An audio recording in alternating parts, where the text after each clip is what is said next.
Semeton, saya sampaikan kepada Semeton supaya Semeton tidak saling mempertahankan ego ke depannya.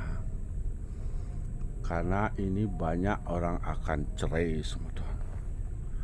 Sampai tahun 2054 ini 70% manusia akan bercerai di seluruh dunia. Kenapa demikian?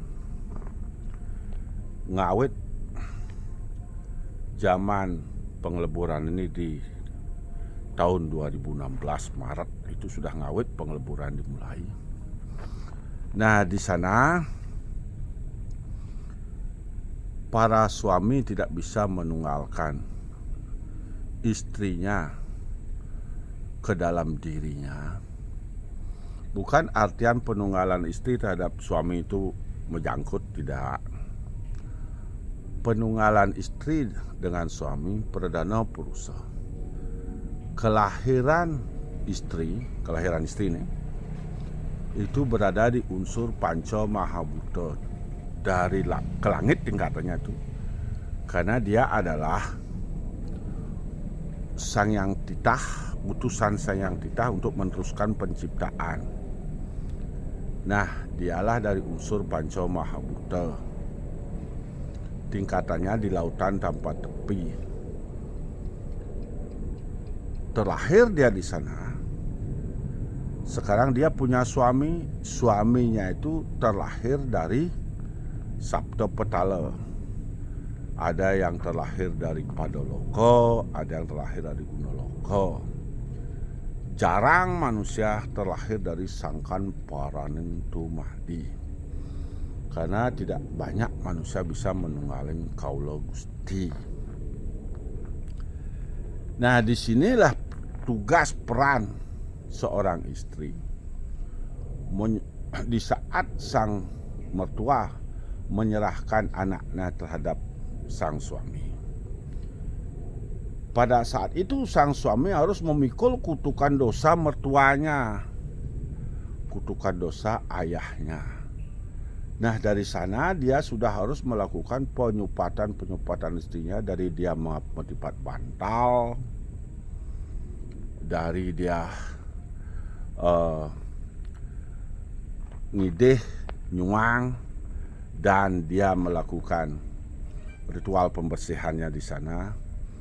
Di sana utang kutukan dosa ayahnya sudah dipikul oleh istrinya sendiri. Nah, disinilah suami harus bergerak dengan menunggalkan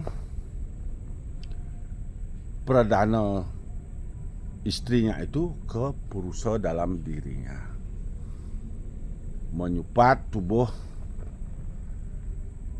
istrinya, mamitan angkil ke yang kawitannya, membersihkan ayahnya, mertuanya.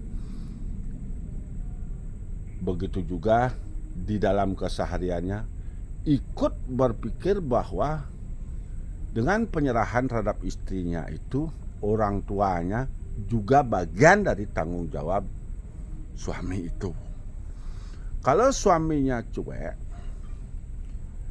tidak ingat kepada mertuanya, tidak ngurusin mertuanya, dan tidak melakukan penyempatan pada istrinya, anak laki-lakinya tidak akan menemukan kebaikan.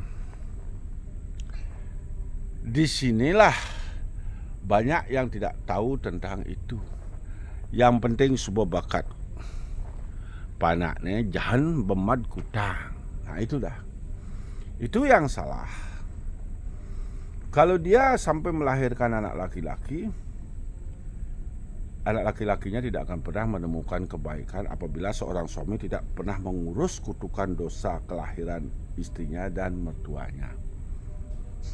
Nah, di sini begitu dia sudah bisa melakukan penyupatan kutukan kelahiran mertuanya terhadap istrinya, dan seorang suami pun melakukan begitu terhadap ibunya, karena kutukan kelahiran ibunya itu dipukul oleh suaminya.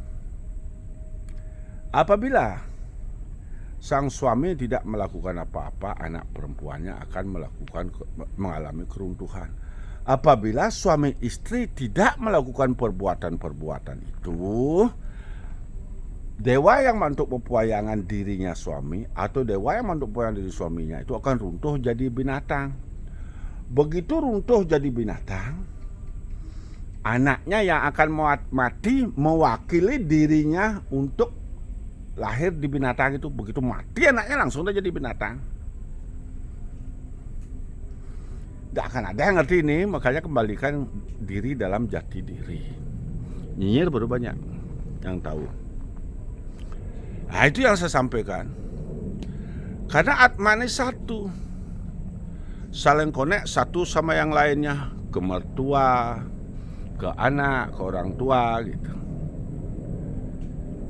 Apabila seorang istri berani ego terhadap suaminya, istrinya itu tidak akan bisa menunggal sama para Mahatma, karena seorang laki-laki itu kelahirannya dari Sabda Petala, dari tingkatan dewa yang ada di Siwa.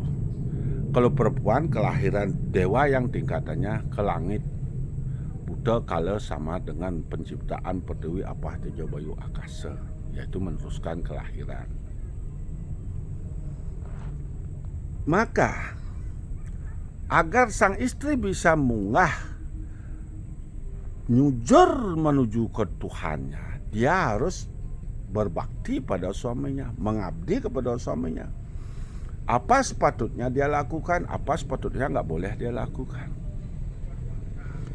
Disinilah seorang istri pengabdiannya dan kesetiaannya yang utama untuk menjalankan kehidupan di dalam berumah tangga.